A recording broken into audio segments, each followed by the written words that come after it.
Hey everyone, it's Zach with Palantir Research. We've got a new international commercial deal as well as short interest going down here. So the new deal first, we've got a partnership announced this morning with Plasticred Circular Innovation. It's a very small company worth around 50 million Canadian dollars, so that's around 37 million US dollars with this exchange rate. Now, the point of the partnership is to use artificial intelligence or AI to refine their supply chain logistics for plastic waste feedstock and optimizing their operational processes. So getting their raw materials and then getting it ready for their final products efficiently.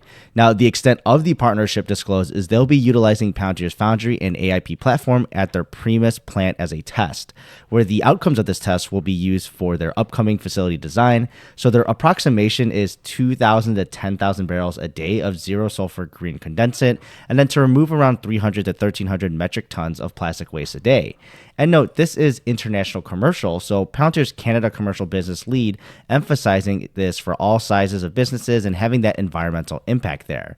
So I mean, business-wise, as long as it makes sense economically and there's demand for their products, sure, why not? The economics will be the main driver for any change in emission behavior, in my opinion. So you can care all you want, but if you can't sustain the operations, you won't make a difference here. So their decision to go with Palantir hopefully drives the survivability much higher here if they're able to maintain their margins.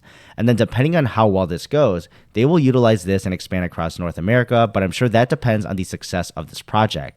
And Palantir has been in the environmentally friendly space too before, and this is just another piece of evidence showing they are willing to work with small as well as large players, of course, in the industry alike. Maybe it could be related to their Agora platform, which tracks carbon emissions, even if it's not directly for them, because I'm sure an upcycling plant would be interested in tracking how well they're keeping emissions down while trying to reuse materials here and being efficient, since it would defeat the purpose of their sustainability mission anyways if they don't.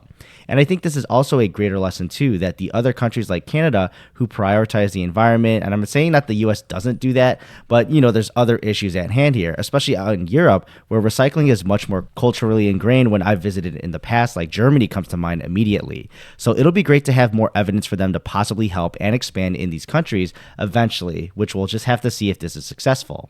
And then short interest also has decreased by the stock by almost 17.5%. That's as of November 30th here, just so you know. Right now, the short interest is about 6.5% of the float, so it's nothing crazy here if anyone's expecting any movement based on shorts covering, but it could have been at least some buying pressure in the latter part of November to help from both institutions and retail. So maybe this is pointing to a wider trend here of shorts closing out their positions, but we'll have to see if this actually continues into the next month here.